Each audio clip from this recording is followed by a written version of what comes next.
So have meetings with your DCCs, tell them finish this RRI. Osia, you must give us a report. How many of our officers have been affected and are out of the service?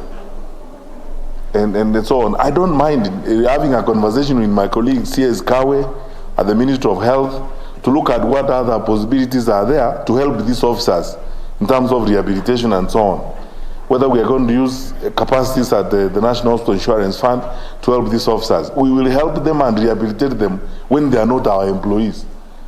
Because we cannot send a drunk to preach to the people of our location what is supposed to happen. Number 5, we must fight compromise. Let me be very honest with you, my brothers and sisters. We are not going to succeed in this thing if we are not fighting compromise. Compromise is where we ourselves or our officers are complicit to the trade that's happening. I don't want to embarrass anyone here. But there are cases where we have followed certain things and you get very frustrated. And you know this. I don't want to go back to these matters. I can remind even my colleagues who are seated on this side. Well, that is Interior Cabinet Secretary Dr. Fred Matiang'i there, meeting members of the different members of security agencies in order to chart the way in regard to the fight against illicit brew and, of course, launching a rapid result initiative there at the school, Kenya School of Government, previously known as Kenya Institute of Administration in Kabete.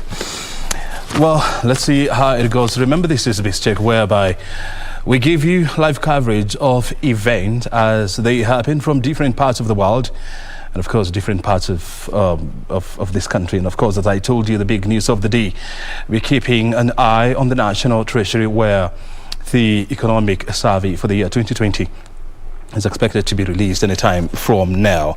And of course, once that process kicks off, we shall be taking you there so that we can listen in and get to understand what is the status of the Kenyan economy. Forget about what you have heard from politicians and so many people. But the beauty about the economic survey is that it gives you real data. And you know what? Figures do not lie. That's what we say in business. But before we get there, time now to focus on our conversation this morning. You see what? I mean, since 2020, when, COVID-19 struck the world, there has been tremendous disruptions in all spheres of human life. From human resource to the way we interact, to the way we eat, it has been a total disruption. But one thing is for sure, the nature of work as we used to know it is now completely different and different forever. People are working from home, people are working remotely, and that is likely to be the new normal, as we say. And so this morning we want to upgrade our conversation and see how exactly has this catastrophe in the name of COVID-19 changed human resource management.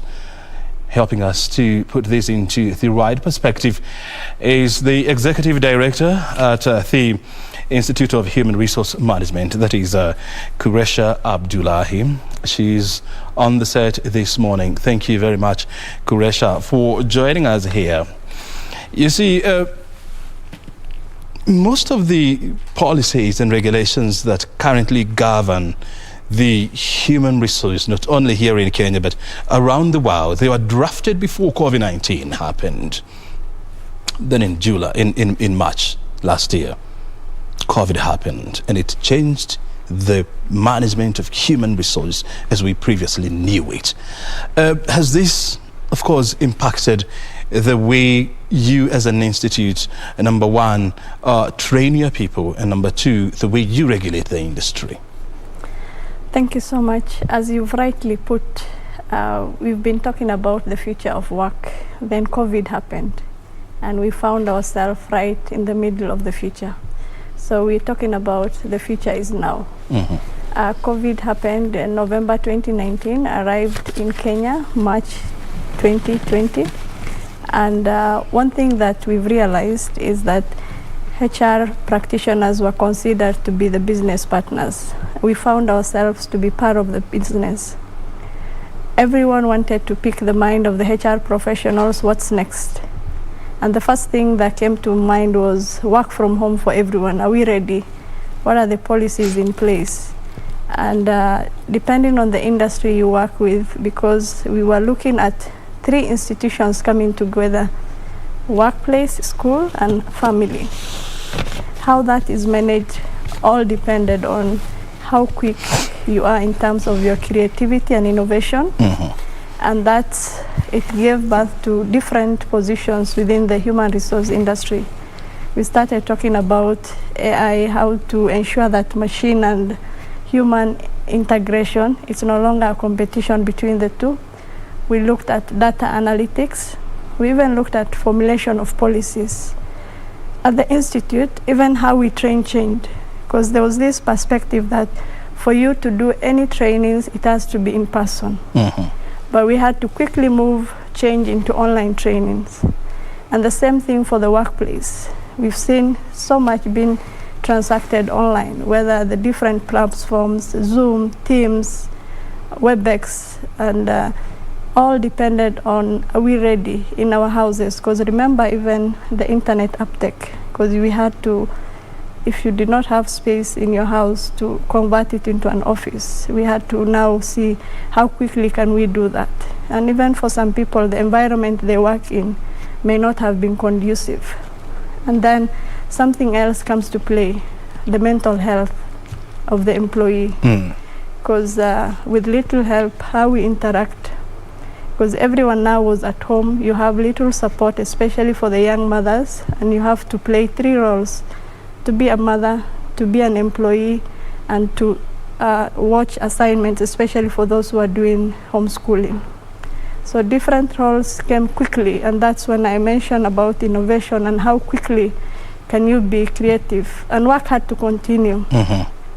If I talk about recruitment, some companies continued recruiting, but the question was, how do you start onboarding? Because before onboarding happens in an office setup, you're taken round, but now you're working from home and you need to be brought up to speed.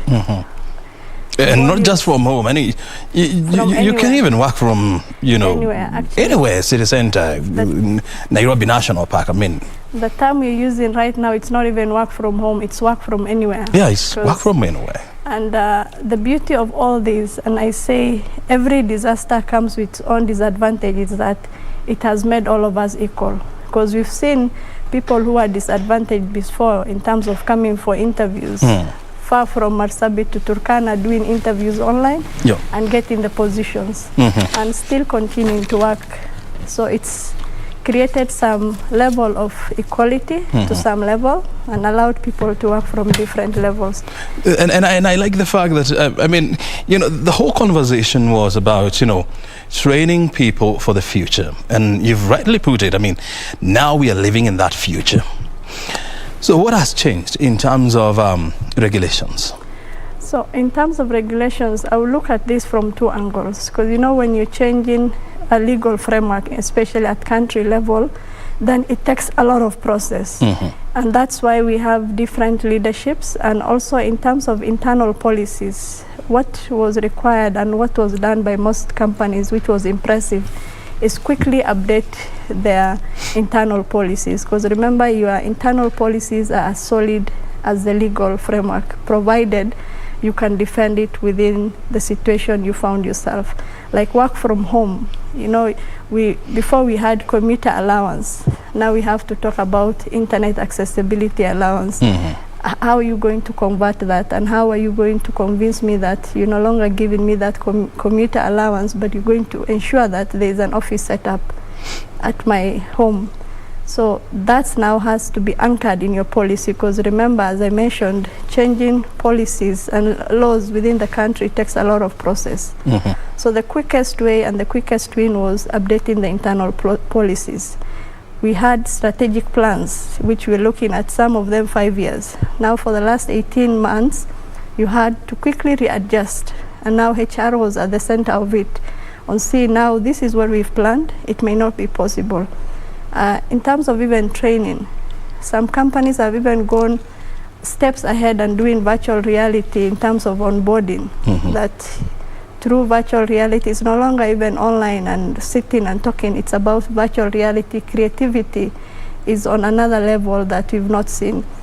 Another major role that came up was HR analytics. You know, the HR professional, we knew that data analytics are for the IT, but now we are right middle in it. We have to see how people are performing, work from home, define what needs to be done wherever you are, and how can we work within a team, even though we spread across. So we have to think about, can we create even the social hour to come together online and discuss issues, and allow everyone to work at their own pace, provided you meet your targets and report to it. And then we have to start using the central boxes, like we have different, like Google Documents box, whichever you are conversant with, to ensure that people spread across can still work on the same project, because they can access, and thankfully internet has made it that possible, even for our training. What are your thoughts there? Because I'll be coming back, and I really want us to discuss the issues around, you know, how companies have been empowered, you know, to empower their employees, you know, to work remotely, as we are saying these days. But listen here, I mean, the conversation that we are having here, you know, touches on every aspect of human beings, and we are talking about human resource management. And you know what? Each company, or every company that you see, is as good as its human resource capacity, because every business, every company must be centered around its people in order for it to deliver. But the question is this: how have you been impacted by COVID-19, especially working from home as an employee? You found yourself in the middle of this COVID storm, and now you're being forced to work from home because of social distancing issues.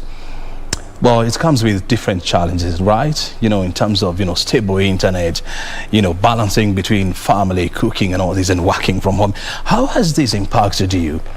At O'Brien Kimani is my Twitter handle, at KBC Channel 1. Kuresha, you have a Twitter handle, right? Yes, it's Kuresha Abdullahi.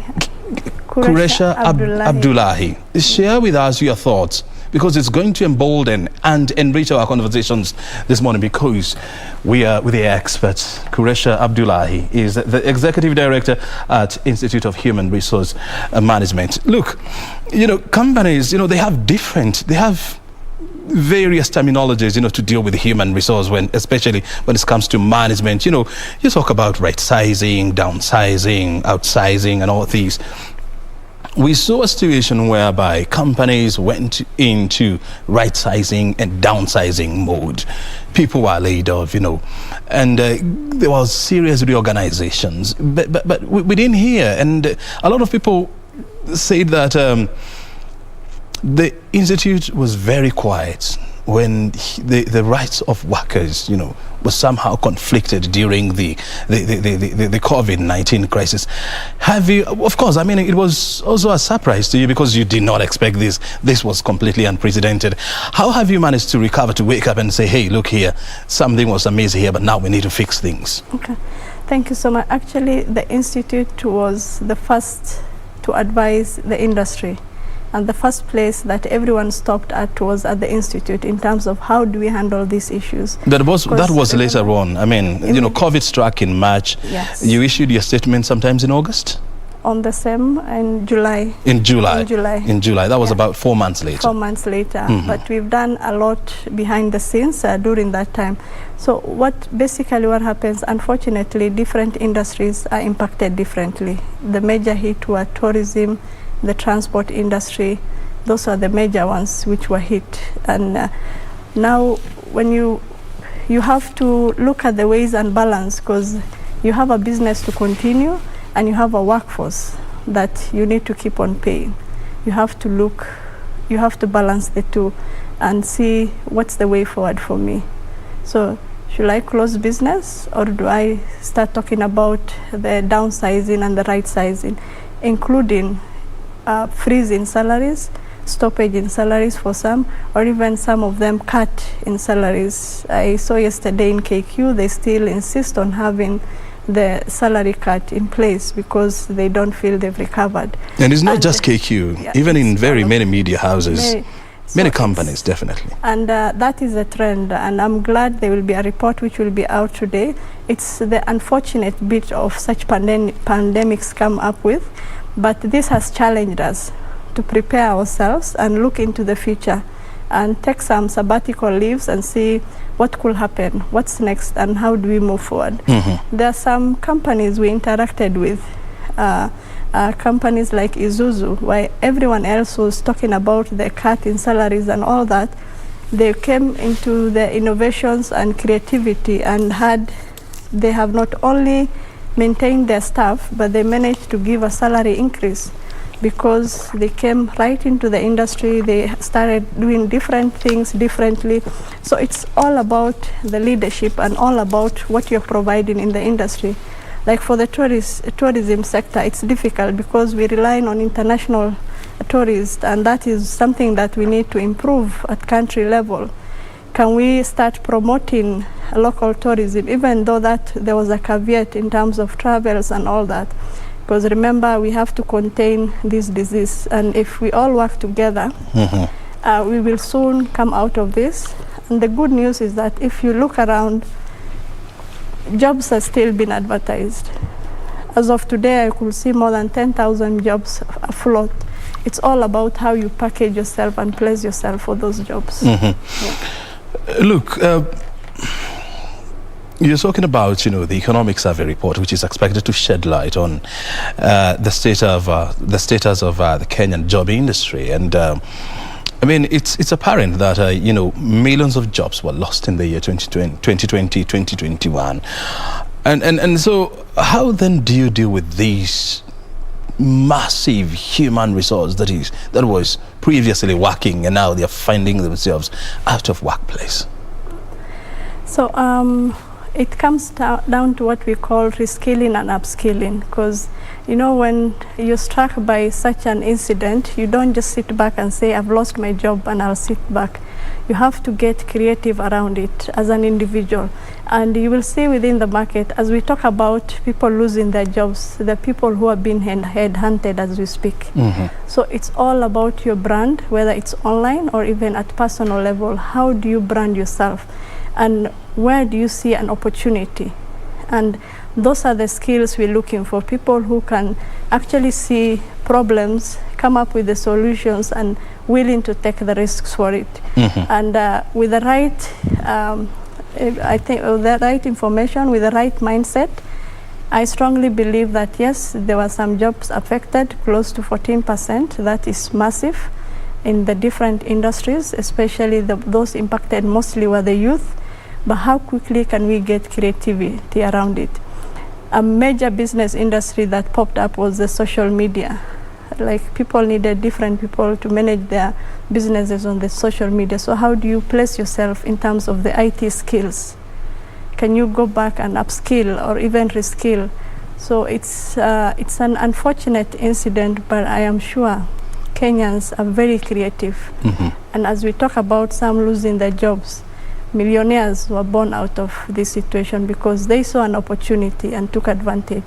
This is what we say. Yeah. This is the reason why we say that in every dark cloud, there is a silver lining. Sure.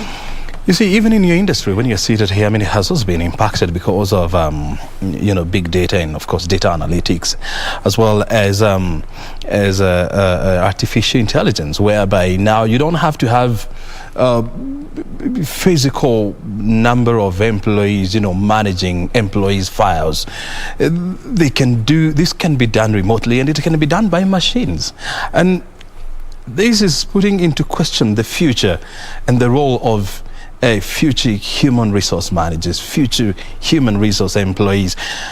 How are you, as an institute, retooling your workforce, retooling your profession, and prepare it for the upcoming disruption? Thank you. I mentioned earlier, yes, we're talking about human-machine integration, and some of the quick trainings and courses we're launching at the institute is master classes on emotional intelligence, AI robotics, HR analytics, because we need to prepare the workforce. Remember, these machines have to be managed by humans. There is a science bit of it and the art bit of it.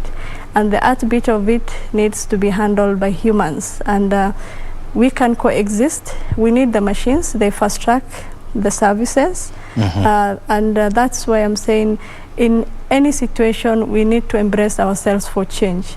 But what I can assure you is that as we lose, I think around June we estimate about 96 million jobs will become redundant come 2025. 96 million jobs. But we'll still that have, is worldwide. Yeah, but we have equivalent to it coming up. We just talked about the AI, creativity, social influencers, because you've seen people handling different tasks. So the underlying issue and the bottom line I want to mention is that yes, AI robotics is here with us, but humans are the key drivers on that. Because remember, we can even make a decision not to form them, but we need them because we need an economy to run, we need to upscale, and for us it's just to keep up with the skills and continue upskilling as these things evolve around us. You're talking about 100 million jobs, becoming redundant in the next 1 year, 2 years, 3 years from now. And a lot of these jobs that will become redundant are jobs that would not require human intervention, at a greater level. But when you look at the workforce that is likely to be rendered redundant, this is a workforce that is not prepared or is not well capacitated in terms of current working styles. So what is the role of human resource in ensuring that these people are well guided and they are well capacitated to face tomorrow's work demand? Currently we're saying the human resource practitioners are the kings in the boardrooms, and the reason why we're saying that is that we're the ones looking at these trends, and we are the ones advising the board and even the hiring managers and supervisors on what's next. And that's now where you have to do investments, because remember, for even the business to run, you will need these people. As you declare some positions redundant, you need to move them somewhere else and keep on upskilling them through the trainings and the innovations that come up, because we need to start thinking about the long-term impact of this. And that's why for any HR professionals out there, we are no longer about pushing papers. We have to think through, we have to be creative, we have to be innovative to support the different industries we work with. It's not about the technical team anymore. It's about the human resource and what can you do, what are the policies you can put in place, and what are the trainings you can recommend following the trends, because you have a business to run, you have a business to recruit for, and you have to do, because right now it's not about the influence you have, it's about how humane can you get in all this, and how sincere can you get in all this, in ensuring that you're keeping up with the trends, rather than sitting back and acting like you don't know. A lot of data is out there to help you prepare your workforce for you have to interact with that data. Yes. Very good. Yes. We want now to cross over to the city of Mombasa, and of course get to hear the people down there what they are saying in terms of how COVID has disrupted their workplace and of course their jobs. And Michael Mwandiga is our coast correspondent. He's ready to talk to some of the people there. I can see you there. I mean, Mombasa is looking absolutely beautiful with the sunshine out there. It's very cold here in Nairobi, but hey, we're getting used to this. So Mwandiga, what do you want to tell us in regard to the topic that we are having this morning? Well, good morning to you, O'Brien. You are coming to you live from Mombasa County and joining you in this great conversation of the job market and what really the employer wants. And I'm joined by youths in the streets of Mombasa who will tell me the challenges they are facing when they're looking for employment opportunities in this big or the vast job market. And welcome in, please. What is your name? And tell us the challenges the youth are facing while looking for these job opportunities, kindly. Face the camera. Thank you very much. My name is Andrew Hinga.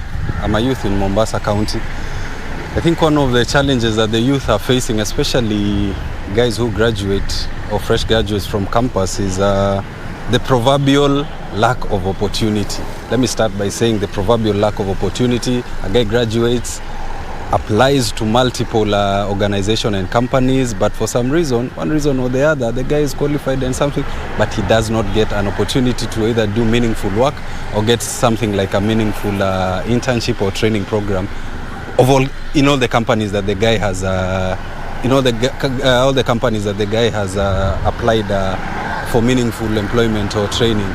Number two, I think, is inadequacy in skill. Most of the youth, you find they leave campus. For some reason, the guy is inadequate in the skills that he gained in campus. When he finds internships, some of which are unpaid, some of which are government sponsored, the guy is like, no, I want a 6-figure salary immediately. Yet the guy does not have the adequate experience or the adequate skills that would entitle him to earn the kind of salary that he's demanding. So the skill levels is very inadequate, and yet they do not want to undertake skill-based training in organizations that offer them internships, that offer them training. Some are unpaid, some are paying stipend just to offer you the opportunity to gain skills and relevant experience. Number three, I think there's a gap in the transition from campus life, which is now probably most of it is theoretical, especially in universities and technical vocational institutions, to now professional work. I think the ministry should come up with guidelines that will help especially the final year students to make a smooth transition and give them a transitional process that will help them transit from the school-based training, which is impacting the skill, to now getting professional work. Because you find there's a very big disconnect once they come from school and they're looking for professional employment or looking to start their professional work in future. Okay. Well, thank you so much. That's, of course, Andrew Hinga with that insight. And I'm also joined with another youth here. I will just put into perspective all these challenges they are facing. Karibu sana kaka, and tell us challenges the youth are facing. You as a youth, just give us your insight. My name is Suleiman Khatib, and I think one of the main challenges is the redundancy in the choices youth members take during their choices of careers. Due to lack of enough career advisors, we find that many youth choose the same skills, the same career paths, and end up in the job markets that are not marketable. Yes, and another point is that many employers would seek unrealistic expectations and job experiences from these youth who freshly graduated from university. It is not fair to them and really oppresses them when they're continuing their career paths. Thank you so much. Well, thank you so much, and that of course is their insight with regard with the issue in discussion on job market. And just a few days ago I was attending one of the mentorship programs, and some of the emerging issues which were coming up with regards to youth unemployment. There's what you call the emerging trends in social media. Of course, nowadays many use on social media, but instead of using the social media just to build on their profile and the expertise and the professionalism, most of them we find during the job applications, some of the things which are emerging is the use maybe of the email. Some of the email addresses, they have those slang words. So a very serious employer looking for for someone to employ, but here comes a CV. But along that CV, the email address, of course, just shows that maybe that person is not that serious on that job market. So these are some of the issues, and the youth should take into account the use of social media in a very professional way, just to make sure they be very to make sure that they get opportunities in this very competitive job market. That's all we have from Mombasa County, and back to you, Brian Kimani. Michael, thank you so very much indeed. It's always an absolute pleasure, having you from the streets of Mombasa, and of course, discussing issues around jobs and the future of jobs. And as we are talking about job this morning, allow me now to give you some very interesting statistics that were just released in October last year by the World Economic Forum. And according to the forum, about 85 million people are likely to lose their jobs in the next 5 years because of automation, robots and artificial intelligence is likely to take over about 85 million jobs in the next 5 years. But in the same breath, about 95 million jobs are likely to be created by through robotics and artificial intelligence, and of course big data. And the question is this: what are we doing as a country to prepare our people for the next 5 years? Because look, every year the country releases about 1 million people looking for jobs, and so you're talking about 5 million jobs in the next 5 years. So what are we doing to prepare the 5 million jobs in the coming 5 years to get into robotics, to get into artificial intelligence?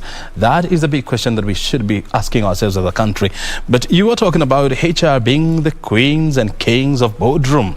So as an institute, how are you upscaling, the discussion and the training around robotics and data analytics to become more relevant in the next 5 years? Thank you so much. So when it comes to the HR analytics, it comes from two angles. The first is, how can it help you run your business better, especially now that you're doing hybrid, some working from anywhere, others working from the office. And having said that, is that through those analytics, you make informed decisions on the trainings.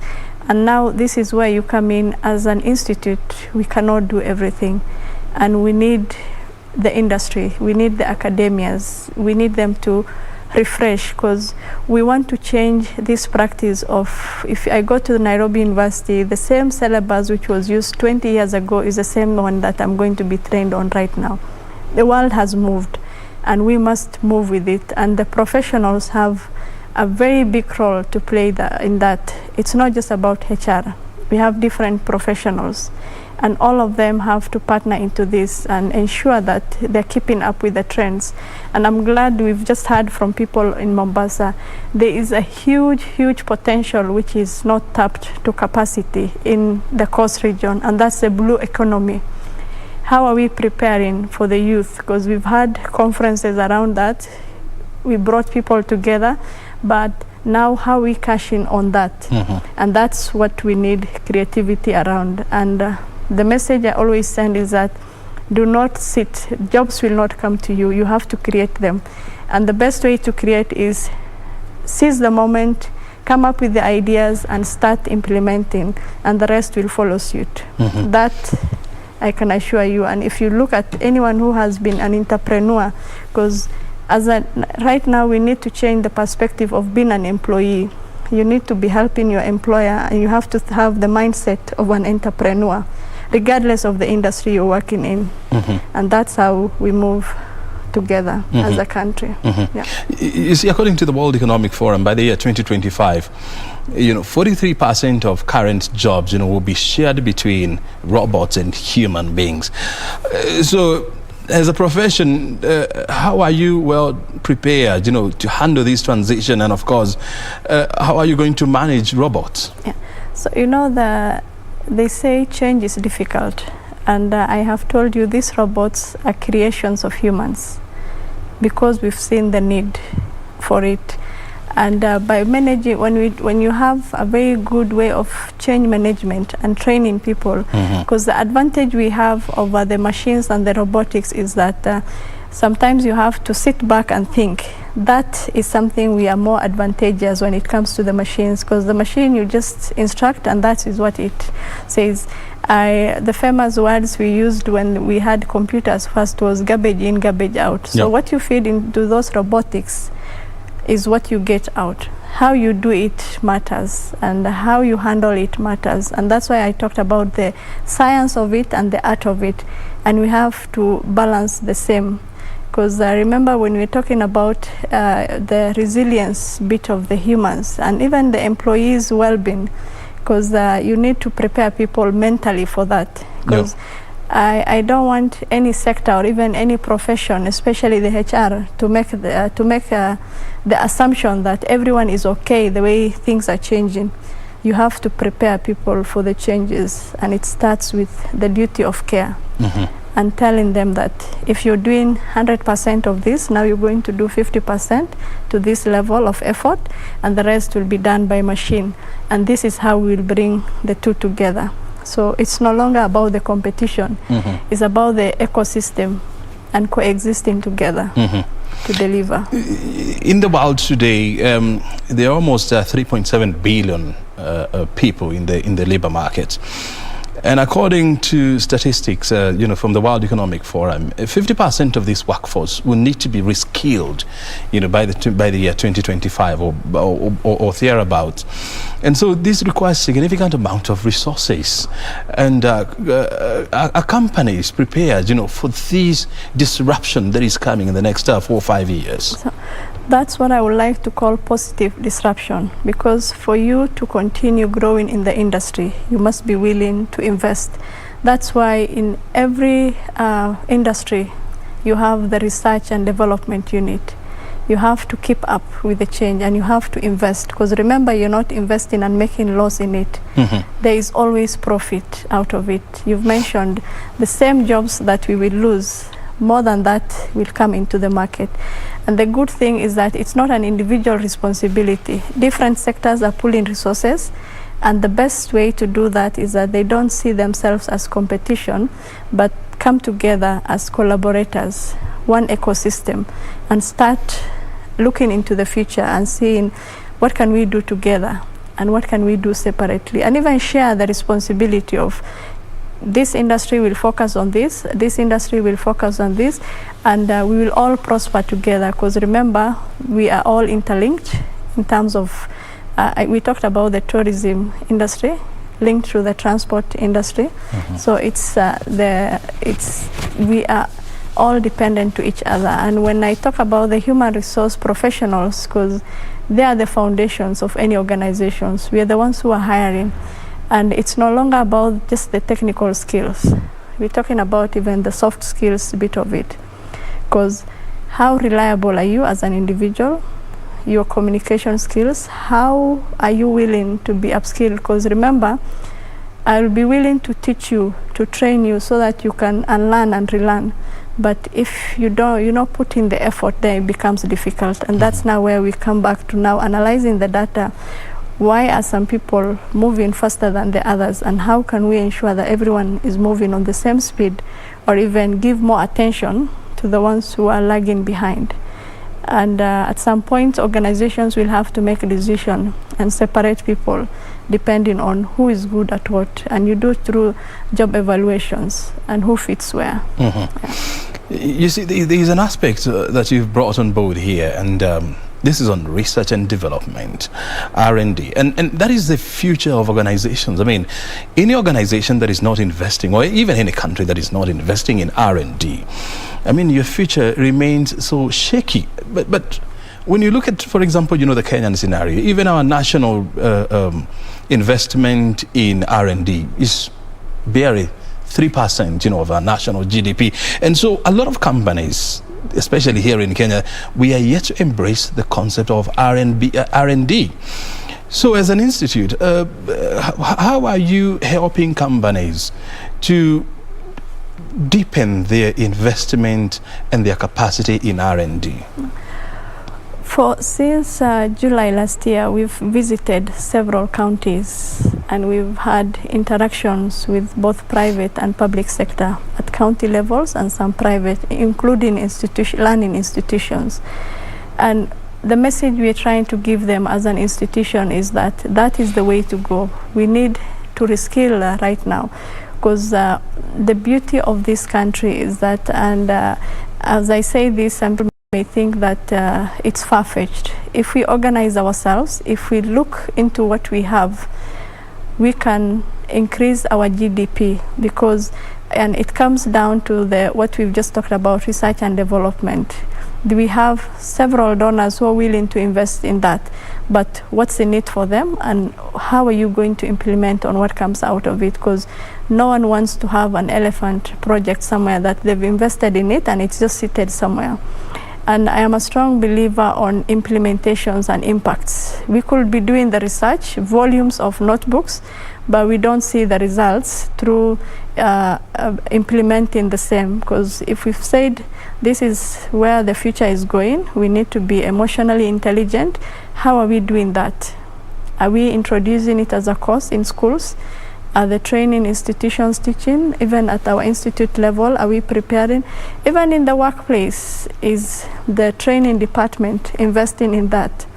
Because we want people who can bring solutions to problems and are willing to take the risk for it.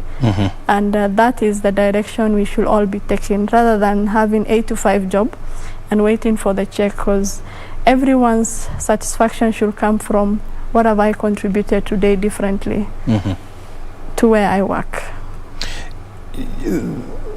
There are skills that will not be needed as we head into the future.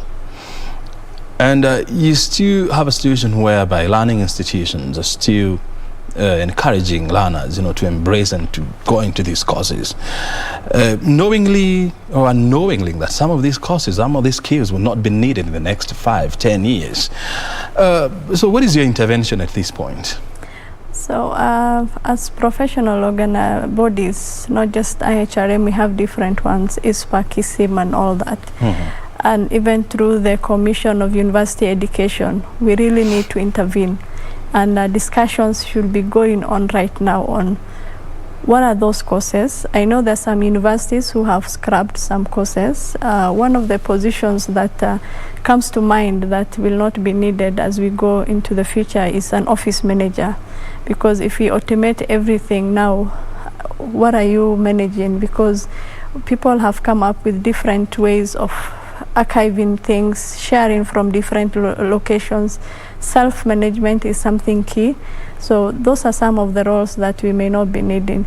So are we still teaching short courses around office management? So can we quickly move that into more on the digital bit of it? Because we're talking about digitization of data and how we do that. Because remember, even data protection, as you go online, then we also need to see the security within this country. How can you prevent your systems not to be hacked? And what do we have strong policies around such issues? Because it's not about just putting things automated, but it's about ensuring the protection of the same. So quick reskilling, because, and I believe if you went to school, you should be ready to take up another skill as it comes, and you keep up with the trends. Yeah. This is what we're calling, being flexible, and having a mind that is ready to learn. Yes. There's somebody who is asking me, and you're saying you're Beatrice, at Beatrice Nkono, you're saying, you're asking me, so how do you, it is the work of human resource, to ensure there is enhanced productivity, at workplace, by ensuring that you hire the right people and, they are given the right job descriptions and so much. But how do you gauge, the performance of people, the productivity of people who are working remotely? Good. Thank you. And that's what I talked about in terms of policy formulations on how do we gauge people who are working remotely. And it comes back to the tasks. If you are assigned tasks and it has timelines, because remember you have the KPIs, and we're looking at how are we going to measure that and what is the impact expected. It becomes your responsibility now as an individual. And another skill that will be highly required is people who can self-manage, self-driven individuals, because your targets have been set 6 months, they're going to be reviewed, mid-review, and you will be gauged against that. So it comes back to documentation. Do you have clear understanding? But Kuresha, hold on to your thoughts, because you see, when you look at this country, it's proper to say that, internet is now widespread. A lot of areas, you can access network, you can access internet. You're talking about a coverage of almost 85%, internet coverage in Kenya, but you still have the 15% where network is not very stable. But yet you're expected to work from home. So how then do you deal with these kind of employees, who are in the 15% that is not well covered by internet in this country? Thank you for saying. Actually come from the region where part of it, the internet, forget about the internet, you will not even get a mobile coverage. And this is Garissa. This is where now you get realistic. Mm-hmm. And when I talk about realistic, where are our most jobs where internet is accessible? Because also, as much as we want to be devil's advocate, we have to also remember that the different regions we work with, the locations we work with, the accessibility of internet, it's there. Maybe how I will phrase that question is that, yes, you've given me targets, but have you also ensured that I have the access to the internet ensure that I work? Mm-hmm. Definitely, the government needs to invest in those infrastructure to ensure that inequity is not there anymore. Mm-hmm. And it's possible. We have massive resources in this country to make that possible. Very good. With the right mindset. Kuresha, we could go on and on and on. This is a very interesting discussion because we're talking about managing employees, managing workforce, managing productivity. But in the interest of time, we have to come to the end because right now we're going to another very important and critical meeting. Otherwise, thank you very much indeed for joining us this morning. Welcome. You're welcome. Thank you. Very good. Thank you very much indeed. You have been watching BizCheck live from Broadcasting House, and our conversation has been around managing human resource. But now, time to shift gears and talk about food and agriculture. Agriculture and food, as well as food nutrition. We take you to the AGRF convention that has been taking place in the last 3 days, where thought leaders and political leaders have been converging and discussing about the future of agriculture, the future of food and nutrition, and what is needed to revolutionize agriculture, not only in Kenya, but around Africa. Otherwise, my name is O'Brien. Thank you for your time. Enjoy AGRF. They said, put down the pens and pick up. To do what? To do what? Let me tell you, the future is in our hands. So at this point, you'll notice the regalia that they were wearing. A bit of similarity with the next person I'm about to call. Please join me in welcoming C.A.S. Anyaga. She's the Chief Administrative Secretary at the Ministry of Agriculture for Livestock, Fisheries and Cooperatives. And just recently, 29th July, got appointed to the Global 4H Network Board. So please, congratulations and karibu.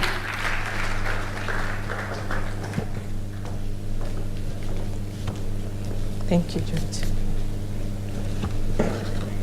Thank you, George. Dr. Agnes Kalibata, the President of AGRA, Honorable Rosemary Babazi, Minister for Youth in Rwanda, Honorable Yao Ado, Deputy Minister for Food and Agriculture in Ghana, Excellencies, 4K and Young Farmer Club members, school patrons, distinguished guests, fellow youth, ladies and gentlemen, good morning. First and foremost, let me take this opportunity to acknowledge the organizers, partners and stakeholders for the AGRF Youth Town Hall session. This is a clear indication that the youth actually matter for us to be able to have this segment to talk about children and youth and their involvement in agriculture. This opportunity gives us a point of learning to exchange the ideas that we may have as a continent, to learn from each other, and to see what we can be able to collectively coordinate and implement for the betterment of our continent. A few issues really hinder children and youth from actively engaging in the agriculture sector. Issues such as negative attitude towards agriculture, lack of affordable financing, inadequate skills, knowledge, information, and knowledge, And these are just among some of the challenges that the youth and children face that hinder them from actively engaging the agricultural sector. As we discuss about the food systems and as we have this conversation and continuous dialogues, we must be very deliberate to see how we can then engage our children, impact them with the knowledge, and give them the policy direction and strategies that they may need to forge a better future for themselves and their future generations. Recently, in June this year, His Excellency the President and the patron to all the agricultural clubs, the school-based agricultural clubs in the country, that is the 4K clubs and the Young Farmer clubs, he launched the clubs, the activities of these particular clubs, the revamped 4K clubs in June this year. And one of the things that the clubs seek to do is to start engaging the modern day child, teaching them the realities that we live in today so that they can be better prepared for the future. I almost shed tears when I heard them say the words that they were saying, but that is what we want to hear, not only them talk about, but also all children throughout the African continent. Because if we collaborate and if we coordinate all these efforts towards giving them a space where they can be able to contribute to environmental conservation, get the knowledge of food production, why food is important, how they need to, the process of production, how they conserve the environment for the survival of the agricultural sector and the survival of the species. These are discussions that we need to bring to these young people and teach them the realities that we are living in today. So this really gives me this actually reassures me as a person to see that my grandchildren, and my children, if this is continued and replicated across the continent, these children will have a better future. I say this because when I look at the environment, the one that we are enjoying today, the environment, I would say, is what is more of an inherited resource. We found the environment, our grandparents had taken care of the environment in their time, and we continue to enjoy the careful calculations or the careful actions that they did to maintain our environment. And that one gives us a responsibility as leaders, as parents, and as critical people in the sector to be able to give children the same avenue and the same platform to start taking care of the environment so that then they can also leave the same environment to their children when their time comes. So these kind of deliberate investments for the future generations is what we want to see, and our hope is to see this replicated all over the continent. Of course, our major key focus areas in terms of the thematic areas that we'll be focusing on in the revamped 4K clubs that His Excellency the President recently launched will be environmental conservation, as I mentioned. We also have the civic engagement and citizenship. We also have agricultural projects. This one's cut across crop production, livestock, and also fisheries. We also have STEM, that is technologies, science, technology, engineering, and mathematics. And we are saying that our children, even as we TikTok, as we do those things we do on Instagram, we can also have specific aspects that are quite agricultural that can stimulate how we think and how we overall make a contribution. We also have the healthy living and nutrition pillar, where you're not only teaching children how to produce, but also teaching them how to consume, how to prepare food, and consume the food. Again, all these are along the 5 thematic areas that we are focusing on, and we are saying that the children will be given the leeway to choose the activities along those specific value chains as they wish. As adults, we do not dictate to the child, we just give the children the guidance for them to be able to self-actualize. As I close, let me mention that we are quite privileged that Kenya is now sitting at the global board. We have about 83 independent country-led programs in terms of the school-based agricultural programs across the globe. And Kenya and Liberia are currently sitting, we were appointed, we were actually confirmed on Tuesday this week to sit at the global board. We have Latin and Caribbean also sitting. We have 5 continents sitting at the global board, a representation of Kenya and Liberia, as I mentioned, in Africa. We also have the Latin and the Caribbean. We also have Europe. We have Asia, and we also have North America. And one of the things that really excites me about this kind of contribution of being appointed to the globe as Africa is to be able now to also take advantage of the resources that the countries that have done it better. How can we tap into the knowledge resource and also be able to improve on our programming from what has already been done? Of course, I am very happy to see what His Excellency the President has done in championing the 4K clubs and the young farmer clubs and also other initiatives for youth who are out of school. So once we give that level of profiling for these clubs and also borrowing from what the President has done and have other leaders, other African leaders do the same for the children, I believe that is what will give us the collective achievement of engaging the children and making sure that they are well prepared for the future. Mine is really, as I close, to just make an appeal to have every critical stakeholder, to have this forum draw lessons and also draw commitments to have all of us to be able to replicate these efforts across the globe so that we can have the children empowered. We can also have activities where the environment is being taken care of. Our children, no one should go to bed hungry with the kind of knowledge that our children have. We just need to tap it well and direct them to go in the right direction.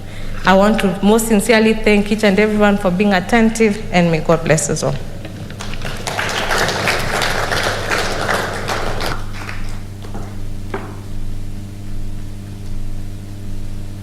Thank you. Thank you very much. We really appreciate it. We'd like at this point, of course, to please just another warm round of applause, because Kenya is the region's only representative within the global board. So please, a warm round of applause for that. Now, the young people might know. Let me go to, who else didn't I ask a question? The young people know. Sir, hi sir. You're actually seated next to 3 future leaders. Do we know the meaning of 4K? Yes. Just whisper, just whisper. First of all,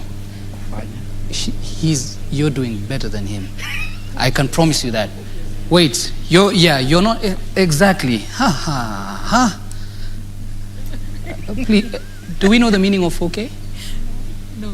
Okay. How do you feel so far? You feel great, don't you? You know the meaning, don't you? Okay. Those are 2. So in the room, 2 out of every 3 people that are not in the youth bracket do not know what 4K means. But 10 out of 10 of the young people know. Quick maths. Let's ask someone else. Do we know the meaning of 4K? Yeah. Yes. Another one. 3 out of 4 do not know the meaning of 4K. Now, let me not ask the AGRF team. That would, if they do not get it, that will not be good for the event. Do we know the meaning? Yeah, kuungana kufanya kusaidia Kenya. Close. If you were in school, like the others here, you would get a 70. So the meaning is, please, all together, the people, not the ones who did not get it, the people in front, what is the meaning of 4K? Fantastic. Please. Please have that in mind in 2022. When you're trying to vote, please. Let's understand that the future is really clear, right? And that's acronym for everyone joining remotely. That's the acronym for, it's in Swahili, and it basically means kuungana, coming together, kufanya, doing, kusaidia is helping Kenya. Just exactly what the president has been doing over the last couple of months, also understanding that he's been requested by other countries to showcase how his government, through agriculture and the youth in agriculture, can also push for prosperity of the country, right? Let's move to another country where about a third of the population are between the ages of 15 to 34. Can anyone guess which country this is? Rwanda. There we go. Joining us now remotely is Honorable Rosemary Mbabazi, the Minister for Youth and Culture in Rwanda, to give us the opening remarks, and then we'll get to the interactive session with some of the young people. Good morning. Thank you very much, moderator. Dr. Agnes Karibata, the chairperson of AGRF, honorable ministers present, and youth in Kenya and in Africa. Good morning, good afternoon. I believe it's in afternoon in Kenya and East African time, but it's also in the morning in Rwanda, or it's coming to afternoon.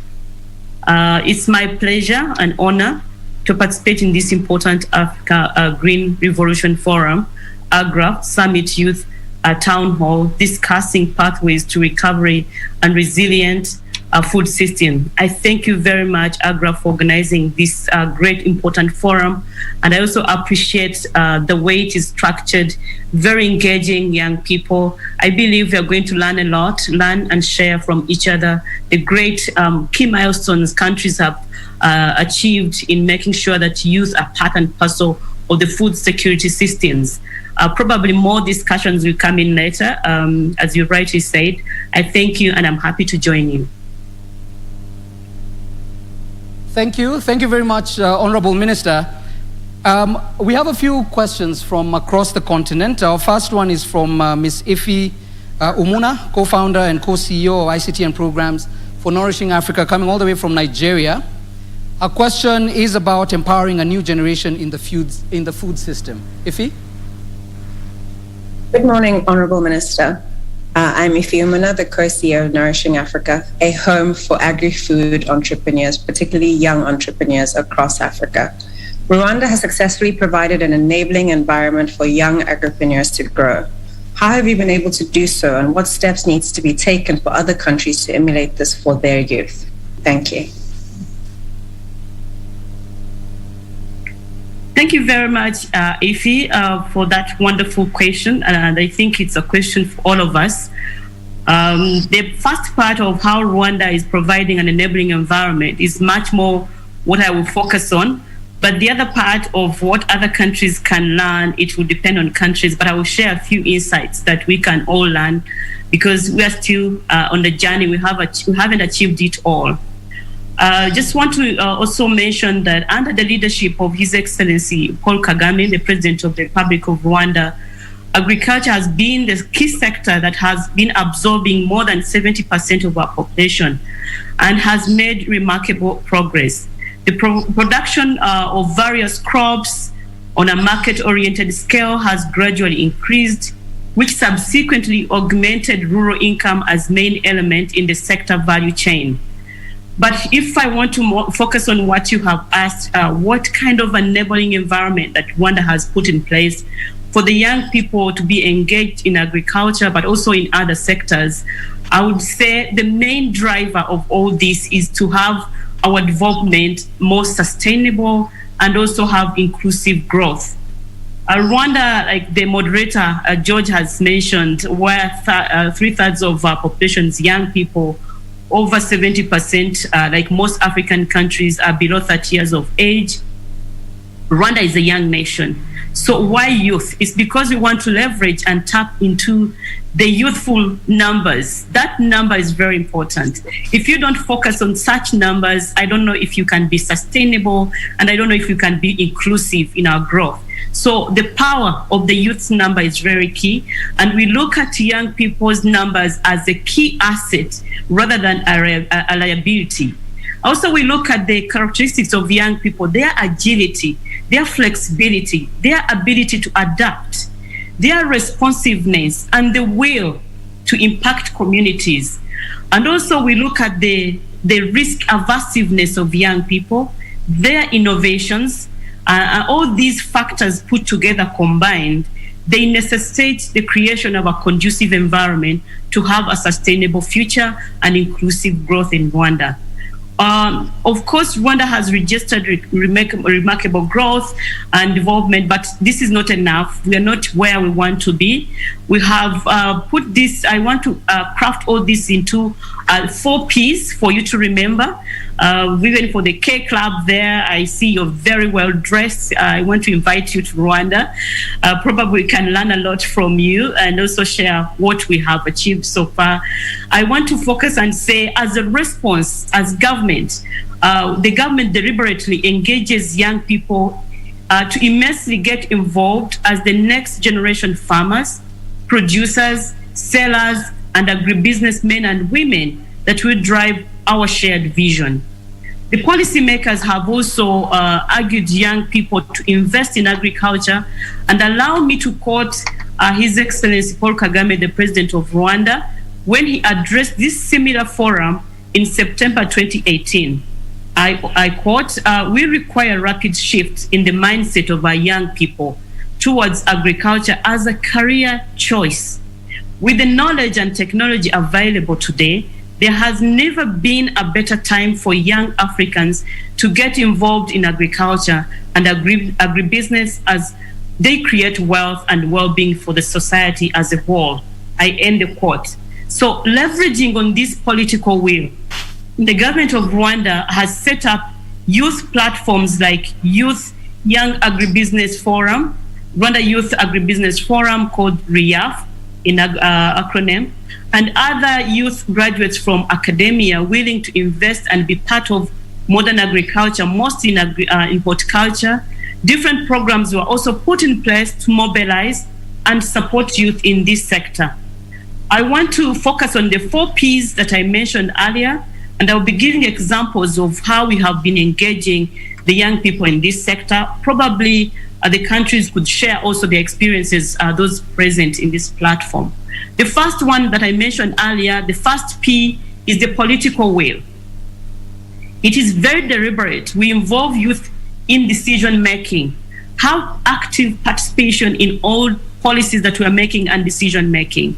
If you come to Rwanda, we have, during December time, we have what we call Inama y'Umushyikirano, or the national dialogue, where the president speaks to all citizens and have their input in decisions that we are making as a nation. Over 3,000 young people participate every year. While adults, as adults, we participate when you're only 500. And you have 3,000 young people meeting. Before COVID came, COVID-19, we used to meet physically, but now we're meeting, we do that virtually, but connecting young people in a specific location, and we involve them. So there's a political will, there's a deliberate effort to do this. It can't do itself, but we need to provide this. That is in a bid to create an enabling environment. That is political will. The second one is policy. The policies that we do are deliberately supporting young people, providing incentives. We know most of the challenge that the young people have is access to finance. Rwanda is not a huge country, but we always try also to look at how do we provide access to land and also agricultural inputs, and also providing skills that are needed for the young people in this field. I think I want also to reiterate what my previous speaker said. Ms. Anne Nyaga, I think, she talked about the mindset of young people looking at agriculture as a rural phenomenon, looking at agriculture for illiterate or people who have not gone to school. But food security is very important, as political security is needed as well. So providing incentives for young people, providing platform where they can exchange ideas for mindset shift and civic engagement. Policies are very important, not only to be documented, but also to be implemented. The third P, besides political will, policy, the third P is programs. We have to make sure that we accompany the policies with specific programs that make sure that we achieve what we want to achieve. One of the examples I want to highlight is Youth Connect, which is a program now as scaled on the continent. Now Youth Connect is in 21 countries on the continent. We identify the innovations of young people that have created impact in the societies, in the communities. And this program of Youth Connect, we award them, we give them financial support, technical support, and we accompany them for mentorship. So 70% of the project we have supported out of 800 and more in agribusiness. The second program that I want to highlight, almost similar to four clubs, is Eco Brigade. In Rwanda, we have a program which is called Ecological Brigade. It's a brigade of young people in ecological conservation or conservation of the environment. We have more than 10,000 young people in ecological Eco Brigade, which is Ecological Brigade. And these young people do terraces, they plant trees, but also we associate them or link them with big projects in agriculture, big projects in environment conservation, and they earn a living, especially rural youth. So they do these projects and get income on a daily basis. But also we add on component of saving, and 30% of the revenue they get out of these agricultural programs or projects in the rural areas or environmental conservation. For example, the catchment area of Nyabarongo River that feeds into Akagera and the Nile. We have many young people that are already working in that in those projects. They save 30% of their revenue incomes on a daily basis that they earn on a daily basis. And we support the income project that they have created. Most of the time, projects run for 3 years to 5 years. And when they save, we support the project that they provide or they come up with when the project is over or when their project is still running to ensure that they don't go back to poverty. Instead, they use that project as a stepping stone to grow and expand and provide jobs to others. Other project that we have is youth mainstreaming. We got the Ministry of Infrastructure. What projects do you have? How much jobs are you going to create? How can we link in youth? What kind of skills do you need? What kind of environment do you need? So we work together in agriculture, in environment, in infrastructure, in construction, in ICT, as well as Made in Rwanda promotion, especially in e-commerce businesses. The fourth P, if you remember, there's political will, there's policy, programs. The fourth is partnership. We need partners on board. We can't make it without having all partners, including the young people who are the key partners that we have. As I conclude, the full involvement of youth in agriculture will directly contribute to availability, accessibility, affordability, and food safety for all, and eventually contribute to job creation by reducing the number of youth involved in subsistence farming, which is a developmental challenge in most of our countries. Allow me to take this opportunity to extend once again my appreciation to the leadership of AGRF for your tireless efforts in organizing this forum, but most important, your dedication to youth empowerment. Last but not least, on behalf of the organizing team, when I meet the young people, I can't forget mentioning this. I want to invite you, allow me to invite you to join the government of Ghana, which is hosting Youth Connect Africa Summit this October, 20th, 22nd of October in Accra. I thank you very much for your attention, and I look forward to hearing more of your development initiatives and innovations that as government we are happy to support. I thank you once again, and over to you, George. Thank you. Thank you very much, Honorable Minister. We just have, yes, please. Very well broken down. We really appreciate that. We just have one more question from Mr. Alois Nezimana from the Pan-African Movement in Rwanda. Alois, over to you. Thank you so much, Honorable Minister. My name is Alois Nezimana. I'm a member of Pan-African Movement and also the CEO of Feel Africa Limited. My question concerns the Continental Free Trade Area that has been adopted, which even its activities are meant to start by 2021. So my question is, Honorable Minister, what are the structures, strategies, and the mechanisms that the government of Rwanda is putting in place to ensure that younger people maximally benefit from the continental trade area? Thank you. Good to see you, Alois, once again. Good morning. Thank you. Thank you for the question. I've expected a question from elsewhere, not from you just in the neighborhood, but it's good to know. Thank you very much for the great question that you have asked. I think it's very pertinent for the young people to take advantage of all the platforms that the government of the United Africa are putting together, or the African Union is putting together to benefit for trade, but also for transfer of goods and services. Your question is very pertinent, especially that we're talking about right now. It's being implemented, and was also signed in Rwanda, in Kigali, and now being ratified. This protocol is being ratified by many African countries. One of the biggest continental bloc that we have, business bloc that is going to help to make it easy. I'm at home. Oh my God. To make it easy for business to flow. One of the challenges we have as Africa on this front is intra-Africa trade. We have more trade with other continents. Oh, okay, I'm in the youth town hall.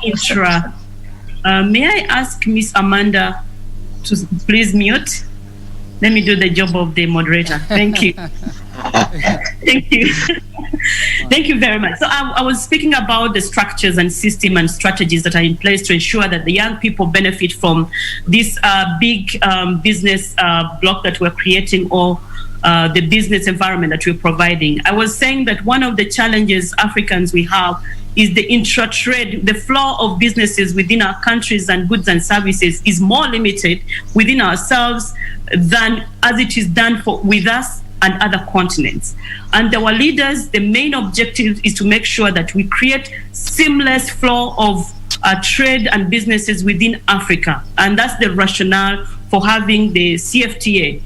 And I also want to build on why we are having this, the Youth Connect Africa Summit in Ghana, is where the Continental Free Trade Area is best. Actually, its headquarters or the secretariat is best in Ghana. And the theme of the discussion for this forum is going to be focusing on how do we unlock opportunities to benefit or to leapfrog or to benefit more from this continental free trade area that our leaders are creating.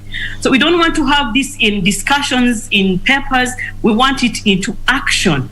So one of the strategies that we're creating is provide information. There's opportunity that we have. In DRC, there are opportunities. How do you create a cross-border trade? Right now, we are in discussion. The young people from Rwanda and the young people from DRC Congo is already discussing on how can we create a cross-border trade. If in the other side of the block or the continent, the country, it needs more agribusiness products. And for us, we need, or maybe some other ICT or related or tourism. How do we work together to provide and create needs, but also service the need of other countries based on young people's needs and what they want to do business together? It's in the same spirit that you would see that as an opportunity for the African continent, but particularly countries, to create information, provide information of opportunities that exist.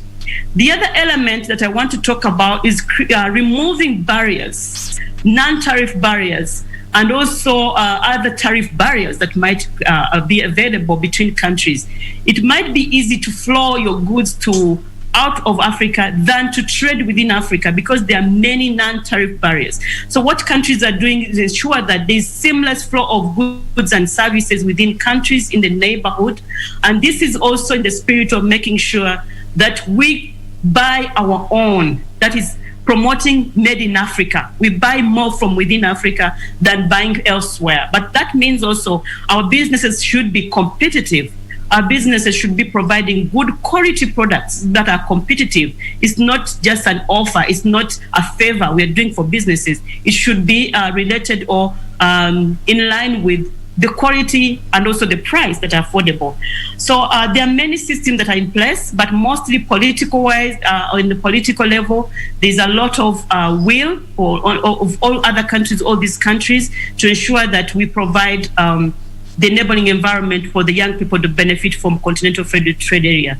Last but not least, in this framework of working with countries that are hosting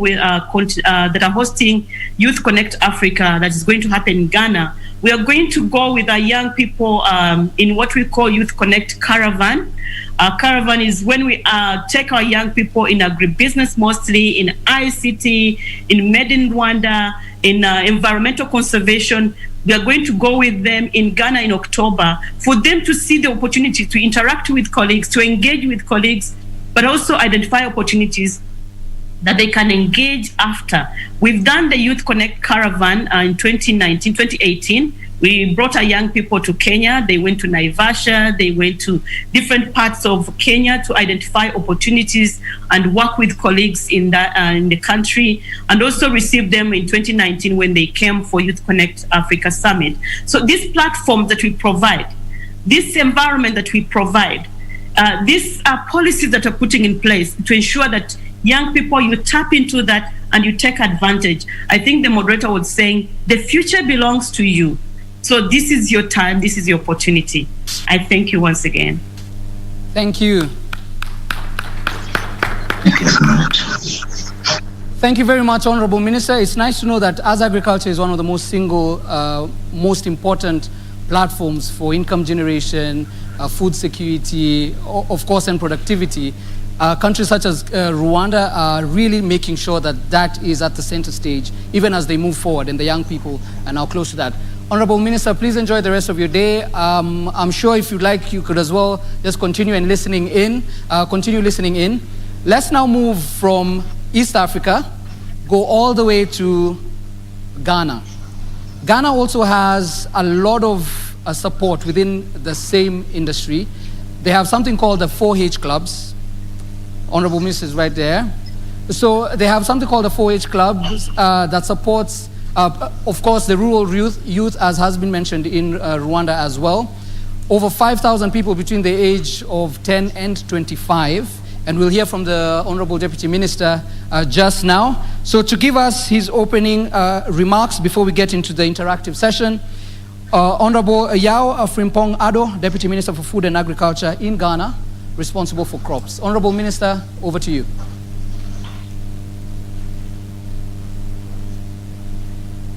You're muted. Kindly unmute, Honorable Minister.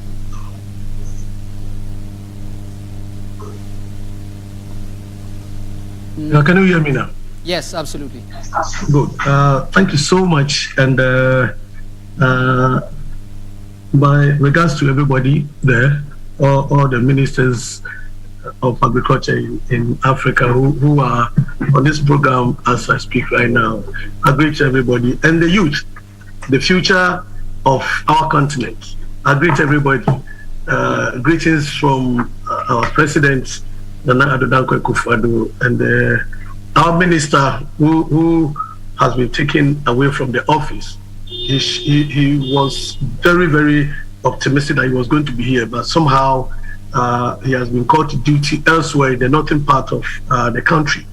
So I greet you all, and I bring good felicitations from Ghana, and I hope that in the course of our discussions, issues about the youth in agriculture in Ghana will be highlighted so that the youth around the continent will also come on board with us in every country they find themselves to be active participants in the agricultural revolution as it's happening in Ghana. Thank you so much. Thank you. Thanks, Honorable Minister. We have a few questions for you. Just two. One is from Mr. Kofi Kisiedu Akwai from YPAD Africa, who's the coordinator there. Kofi? Thank you, Georgie.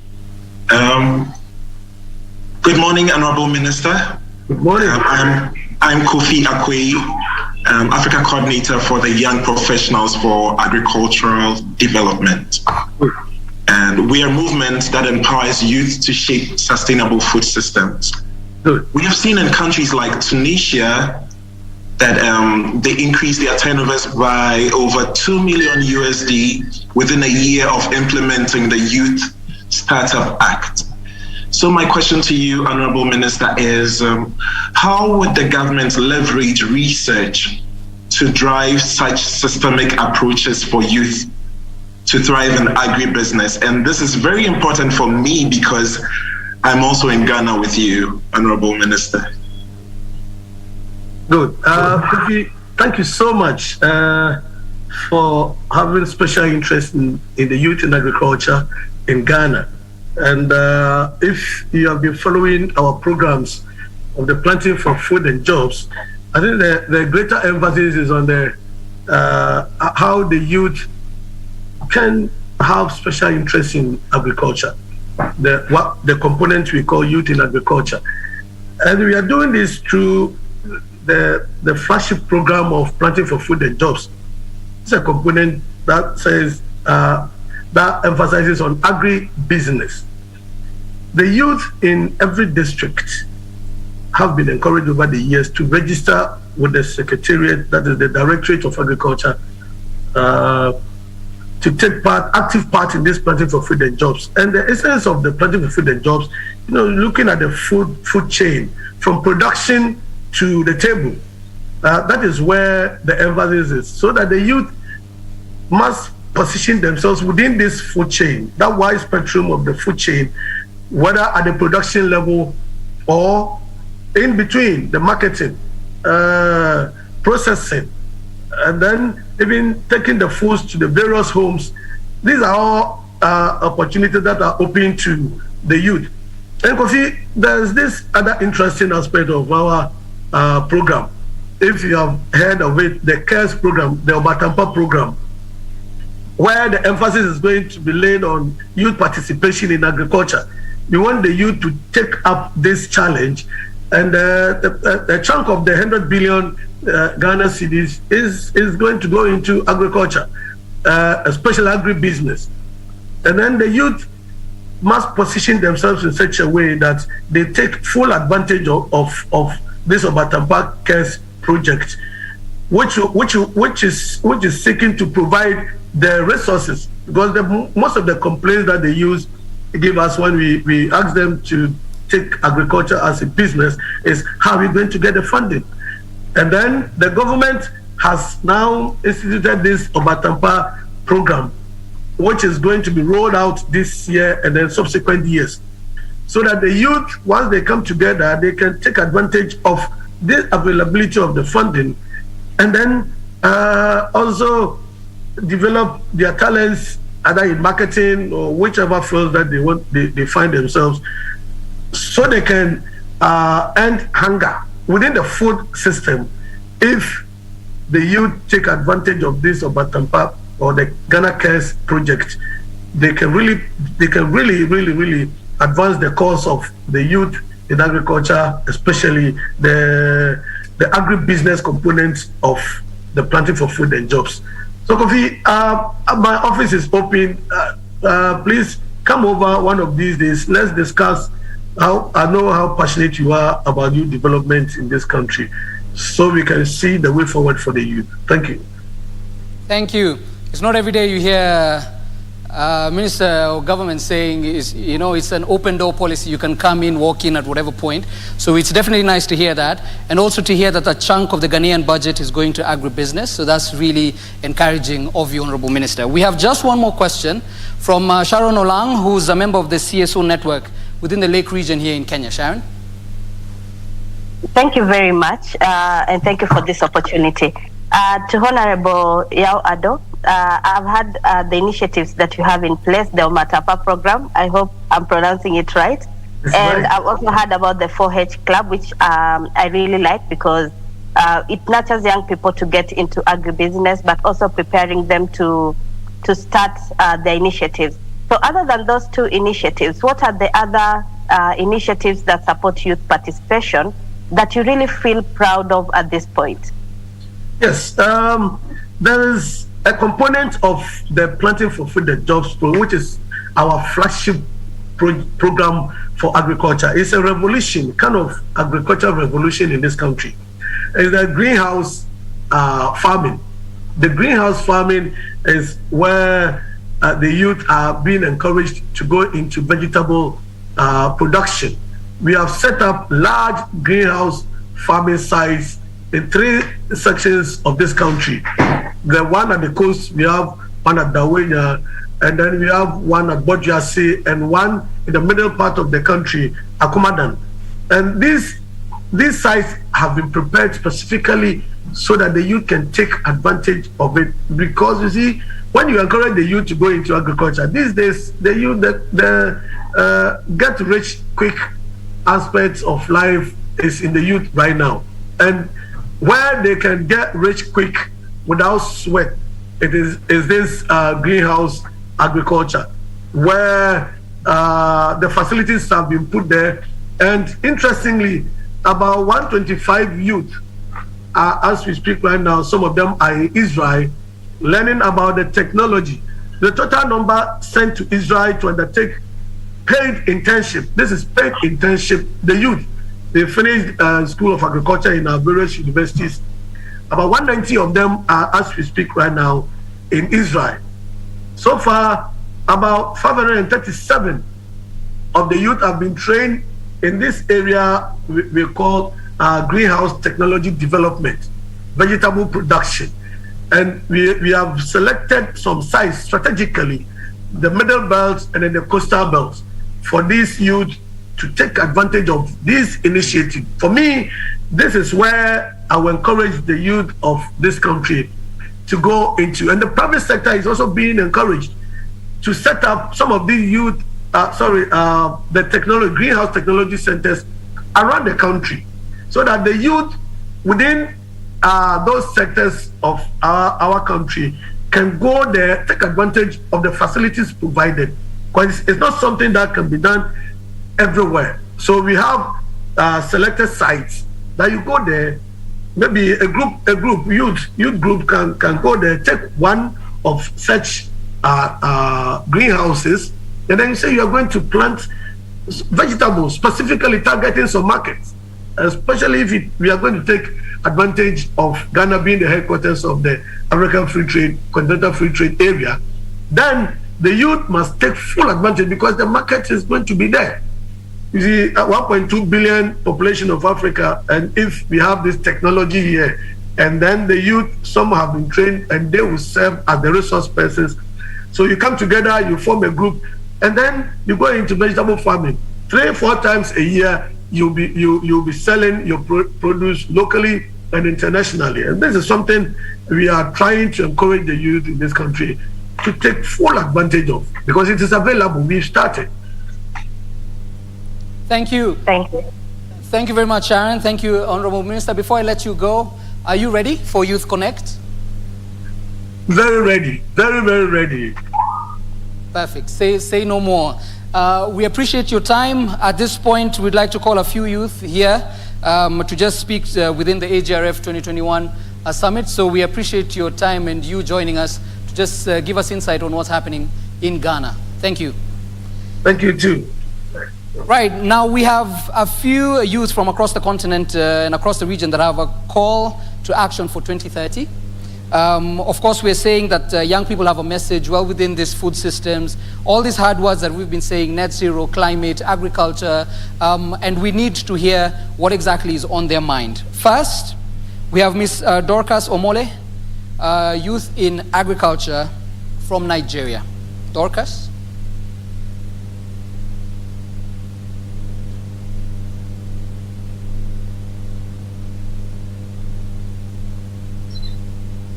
Good afternoon, everyone. I know it's afternoon over in East Africa. We are still in the morning here in West Africa. My name is Dorcas Omole. I'm a research fellow with the International Institute of Tropical Agriculture, and I also co-founded Enable Agrimen, an initiative that advocates for more women participation in Africa. So my call to action for policymakers, especially in developing countries, is to create young rural women's access to education and to incorporate agricultural skills into rural education more generally. In addition, we need to amend the Land Use Act to make transfer of land to young rural women more unproblematic and to create enabling environments by creating loans to assist youths and women in acquiring land, while leasing agreements through youths to gain access to land. By creating an enabling environment generally, it will be very vital in increasing the youth's involvement in the agricultural sector and ultimately addressing the significant untapped potential of this sizable and growing demographic, especially in the developing countries. Thank you very much. Thank you. Thank you very much, Dorcas. Of course, maybe for a lot of people that are also listening in, a lot of this will be channeled now to the policymakers, and we'll have a lot of structured questions even later on today with the president. So these are some of the things that you will see embedded into the future of agriculture for the continent. So thank you for that call to action. Next, we have Mr. Alois Nezimana from the Pan-Africa Movement. We had Alois before, but Alois, it's over to you.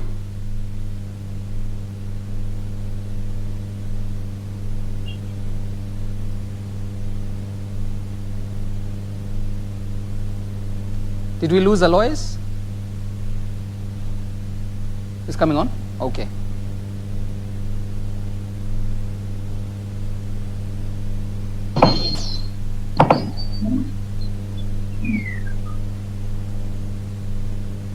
Alois, there's a chance.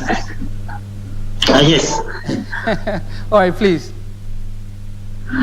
Hello, I think I introduced myself, so I want to go immediately to my call for action today.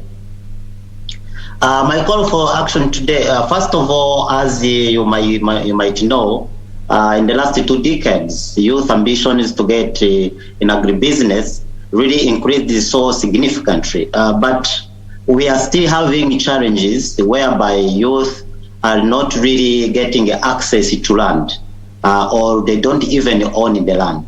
Therefore, my call for action is to call upon policymakers, member states, African member states, to formulate policies that really could allow youth to have easy access to land. I also call upon African member states to adopt boundaryless access to land for young people, whereby young people can do agricultural activities in any nation of Africa, regardless of his or her origin. Because as young people, yes, we do recognize that we are citizens of our nations, but also we have on our heart that we are force of Africa. Lastly, but not least, I would like to call upon all stakeholders to really promote youth product to best market, to international market, either local or international, but whereby the prices are really best, because this can benefit young people and help them to scale up. That's my call for action today. Thank you so much. Thank you. Thank you very much, Alois. We'll have that noted down. Next up, we have Mr. Mike Kunga, a global youth advocate for nutrition and the vice chair of the UN Food System Summit Action, Track 5, joining us all the way from Malawi. Mike? Thanks so much, moderator.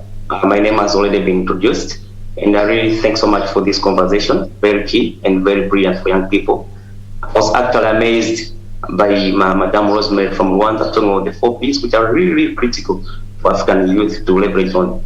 And I would really appreciate if Madame can share this across African countries. So what I want really to focus now is, we have talked a lot in terms of how our programs are designed to reflect on young people. But how much time do we really engage in terms of working with young people? For instance, the policies which we develop, how much time do we really focus in terms of young people, in terms of the policy development and even the strategies? This is quite very necessary, because as these programs or the policies will be rolling out, we need young people to be able to be champion of this. At the same time, also, I want to reflect on the African free trade agreements. Let me emphasize that this trade is very opportunity for young people. And as African leaders, we need to make sure that young people get exposed, not even within our countries, but even in the international countries, for them to benefit from this agreement. So on particularly on this agreement, I will really want African leaders to think of innovative ideas in terms of how young people can be empowered and how young people can produce very healthy product, nutritious product for market and also for their own benefit. At the same time, let me also focus on how do we engage the indigenous youth. Most of the time when we talk of youth programs or youth projects or working with youth, we work with youth at national level. But how do we engage the marginalized youth in the rural communities, bring them together, champion them so that they should be able to get exposed and also benefit from agriculture as well as all the aspects of their life. This is what I wanted to share. Thanks so much. Thank you. Thank you very much. Thanks as well to you, Mike. We'd like to just move on along. You'll notice that the time has, we were supposed to finish a lot later, but that we've really done well with time. Next up, we have a familiar face. You've just seen her, Sharon Olang, a member of the CSO network within the Lake region. Sharon. Thank you very much once more. So my name is Sharon Olang. I'm a member of the Lake region CSO network based in Kisumu, Kenya. I'm also an agripreneur focusing on poultry farming for the poultry products and indigenous vegetables. Recently, I started working with young people within my rural community. So I pass on the poultry, I pass on the vegetable skills, I pass on every other agricultural skill to young people within my community to ensure they're able to pick up that practice of producing within their backyard. My call today is around different countries, different partners coming together to adopt young farmers clubs in the basic education system and in extension in their communities. Because as much as we practice agriculture within the school system, this has to go back to our communities. How do we support the young people to carry this on to their communities? So that is what I'm championing. This would encourage young people to take up agriculture at an early age beyond their school system into their communities and learn better farm and home practices. And further, this will contribute towards better nutrition, health, and higher standards of living. Thank you. Thank you. Thanks, Sharon. So please, a warm round of applause for the first four. Fantastic call to action. Of course, you'll see all of that using the hashtag AGRF 2021. There are a lot of highlights on Twitter. At this point, we have someone physically here, Joseph Madenge from the G-Star Youth Group and advocate of the High Court of Kenya, and also a farmer into banana production. So, Joseph, please.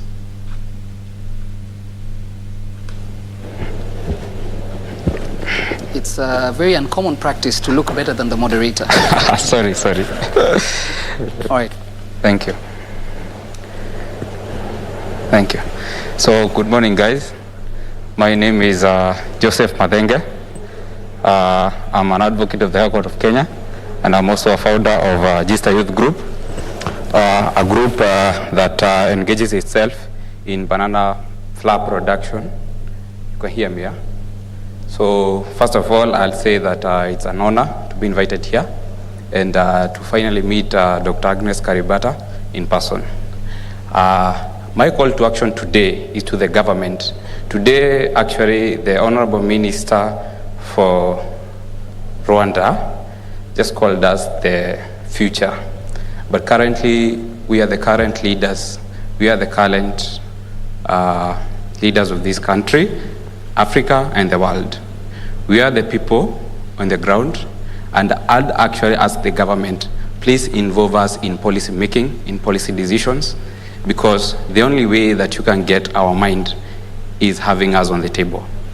The only way you can get the young people to drive this country, Africa, and the world in agriculture is having them and listening to them and involving them in every step of the way. So my call to action today, why involve the youth at the last tail end of in implementing policies? Why not involve them in when coming up with a policy, doing the background check, coming up with a policy, and actually implementing the policy? Currently, the problem the youths that are facing is access to the market. Because we do have inputs. The policies by the government are there, but are the policies workable to us? I'd say no, the policies are not working for us because the policies are not made by us, and I'd ask African governments, please involve the youth in coming up with the policies and actually in enforcement of those policies. Thank you so much. That would be my call to action. Asanteni sana.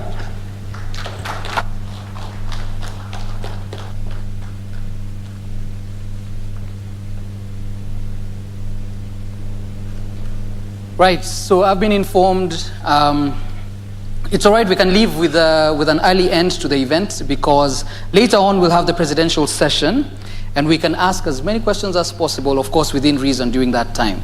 We'll be joined by His Excellency President Uhuru Kenyatta, so that should be particularly interesting. The last person that we have today is Lucy Wangari, the CEO of Onion Doctor, to give us her last remarks, last call to action, and then we'll wrap it up.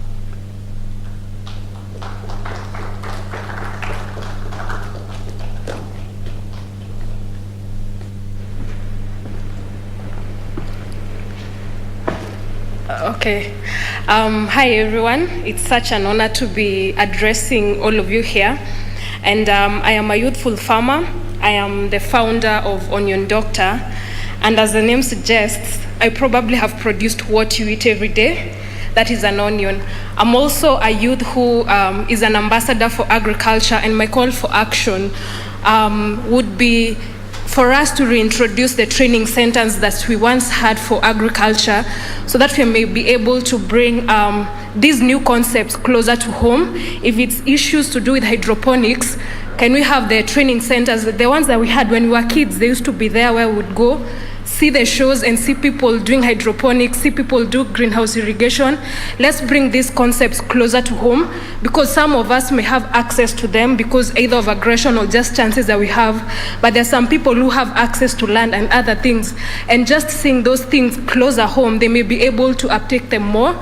And also we will create more employment for the people in the rural areas and also chances of training, learning and passing the information from one person to the next. That is my call for action. Goodbye.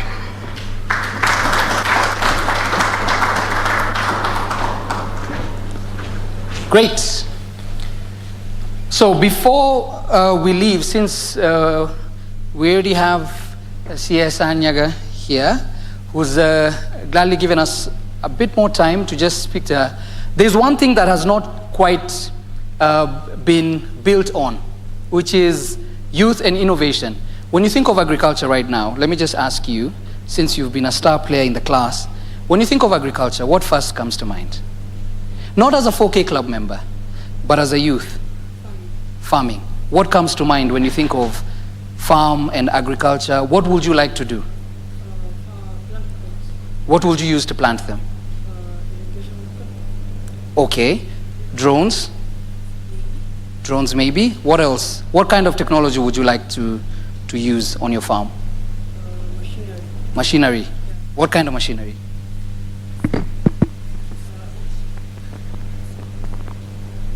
Oh, now the mic has come. What would you like to use on your farm? Use the mic. Okay. That's the question again. What kind of technology do you think you would love to use on your farm? Like No, there's no such thing as a wrong answer. technology on the farm. Yes.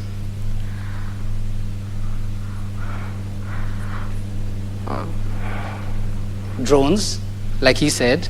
Yes, maybe I can. All right, so we'll get the guidance from the minister, and then after that we can chat about what kind of technology we can take over. If you have a farm, this is the best time to now listen in, right? Or if you plan on having a farm. Yes. So I'll sit here with you, we'll take all the notes, and then we can hear what kind of digital innovation we can, within the next year or a few years, right? Yeah. That works? That works? Yeah. Okay. Please. Oh, he had an answer. He had an answer. He's telling them they should have. Here you go. Sprinklers. Sorry? Sprinklers. Sprinklers. Yeah. See? Bright future.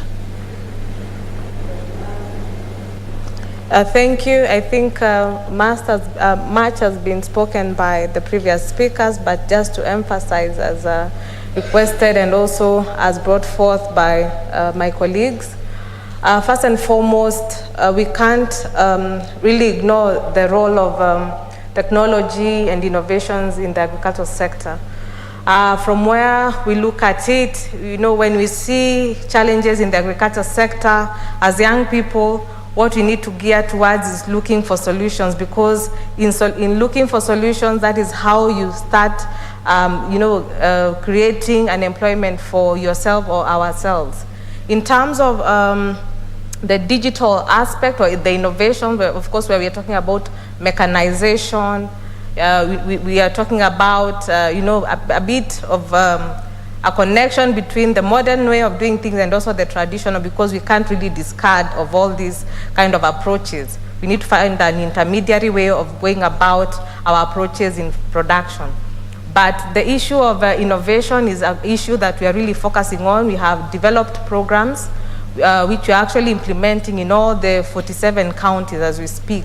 There's one program and a program called KSAP, where particularly we have called for innovations, where we are saying disruptive ideas, targeting innovations around the youth, so that we can get the submissions of those innovations and see how we can then scale them up. Of course, we've seen youth coming up with the innovations such as those ones for mapping, the precision farming. We've also seen the intelligence, where you're picking an app, trying to look at the disease that is in a particular, or a pest that is in a particular crop, and being able to give digital kind of solutions. So these are innovations that we are saying, if they are there, they need to be scaled up and of course supported. We already have some policies within government that can be able to support the youth to scale up. Again, if you are youth and you have those innovations, just come to the ministry as well. We have a discussion, we give you a platform where you're able to showcase your innovation for the upscale to the counties and also to the farmers, because you'll find in most cases farmers are looking for some of these digitized kind of solutions for uptake and also for quick solving of the challenges. The other thing which also is quite critical to mention for my young brothers and sisters here, as we said, we are making deliberate efforts as government to be able to introduce the science, technology, engineering, and mathematics component in the 4K clubs and young farmers clubs programming. So that technology aspects, innovations are infused in terms of critical thinking when our children are young. So that once they are moving from the primary school level, they go to high school, they're advancing in terms of age and also in terms of how they understand things. So again, introducing them to these very basic aspects, and then as they transition, getting them to evolve in their kind of thinking. Again, it is very critical, even as we dialogue, to see how do we transition our child to the primary school level through the 4K clubs, and then we go to the high school level through the young farmer clubs, and then once they leave these institutions, then automatically they will be very able to engage in the agricultural sector as a career option, not just as a choice, as an activity of the last resort. So that transition, deliberate programming through all these critical stages is what we are advocating for. Just maybe just to answer to what one of my colleagues, the advocate, talked about in terms of government involving young people in policy making. And I would say right now the government really has an open door policy where we already have young people who are also put in government as of last year to also be able to champion some of the challenges that the youth are facing. And I can really attest such that when we are developing policies, we have been having very elaborate processes in terms of consultations with the youth at the county level, because we don't also sit down and assume that these challenges are as we see them in boardrooms. We actually go to the field and of course find ways of collecting their views, and then we come up and devise a policy mechanism. Again, my advice also and also my encouragement is let us also form youth associations, so that in the agricultural sector, these ones will help the government to be able to consult in a structured manner and see how we can review existing policies for the benefit of our youth. Thank you so much. Thank you. I would love for all of us to give a warm round of applause to our honorable ministers, Honorable Anne Nyaga, Honorable Yao Frimpong-Ado from Ghana, and of course, Honorable Rosemary Mbabazi from Rwanda. There's one group of people that we don't normally acknowledge, but given how today has gone and how we've switched from different countries to the room, please Let's give a warm round of applause to the technical team, please. We have the Presidential Youth Town Hall at about 3 p.m. East African time.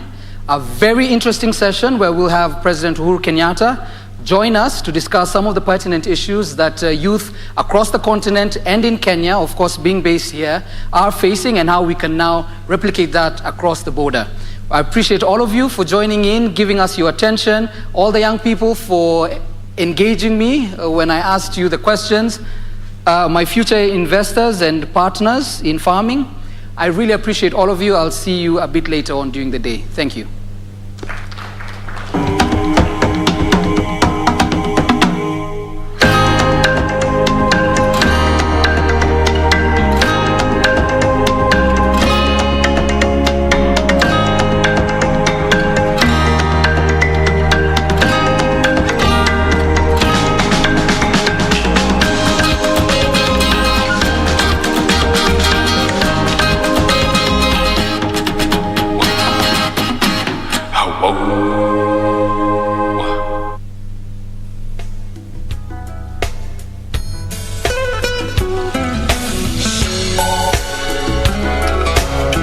Recording stopped.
Emperor Yingzong ascended the throne at a young age. Empress Mother Sun attended to state affairs. You've got an opportunity to be the emperor. I'm willing to help you take the throne. Are you in or are you not? Yingzong listened to the words of eunuch Wang Zhen and became quite discontented with her. She can't just do what she wants. I'm doing this for your own good. Wang Zhen was afraid it would affect his own position and ordered assassins to kill Prince Chen before his arrival at the capital.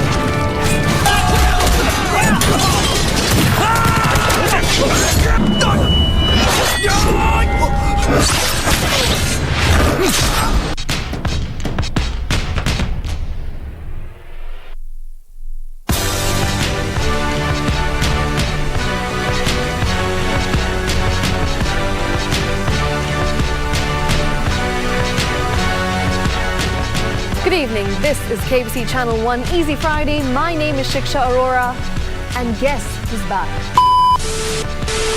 My name is John Kago, right here on KBC Channel 1. Now, every Friday we bring you up to date on the news that's shaping up within and without our borders, the John Kago way. We also bring to you the latest interviews that touch on arts, entertainment, music, social matters, right here, the Shiksha Arora way. So join us every Friday at 9 p.m. on Easy Friday, right here on KBC Channel 1. See you then.